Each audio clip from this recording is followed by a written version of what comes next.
வணக்கம் உழவன் மகடு நேயர்களே. பெரிய புராணத்தில் 63 நாயன்மார்களில் ஒருவராக 10ஆம் திருமுறையாக வைக்கப்பட்டுள்ள திருமூலர் எழுதிய திருமந்திரத்தினை காண்போம் வாருங்கள்.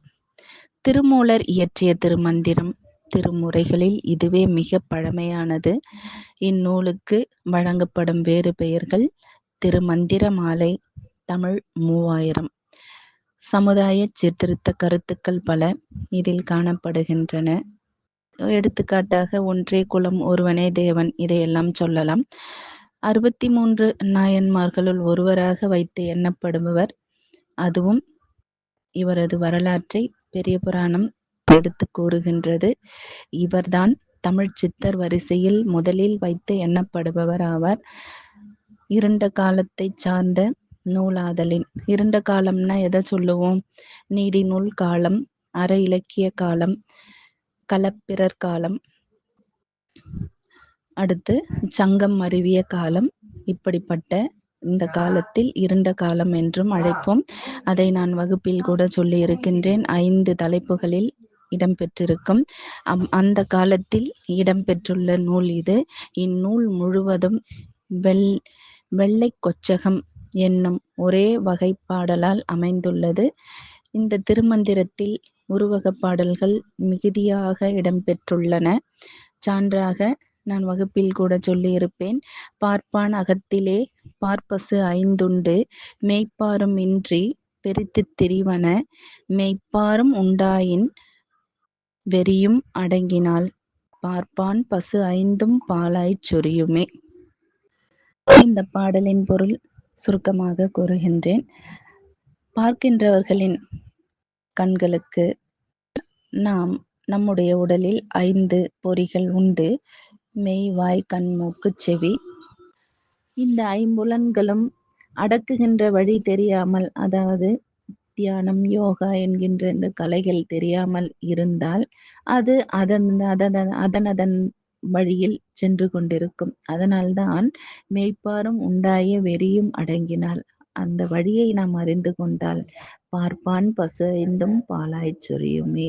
இந்த 5 பாலாக நல்வழியில் நல்ல பேரை எடுத்து கொடுக்கும். நாமும் சொர்க்கத்திற்கு அடைவோம்.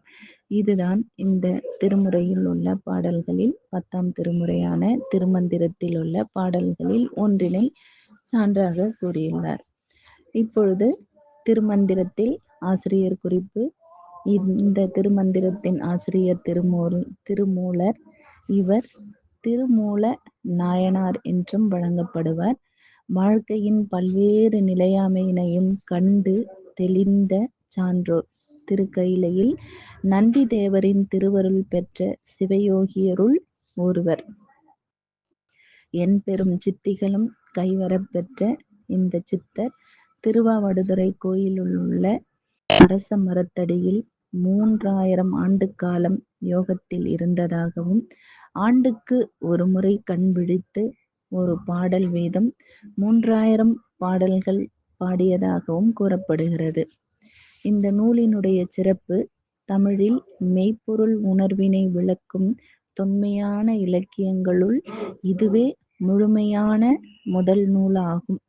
இந்நூல் பொது அறம், மந்திரம், சோதிடம், மருத்துவம், சித்தாந்த அடிப்படை விளக்கம் ஆகிய அனைத்தையும் விளக்குகிறது.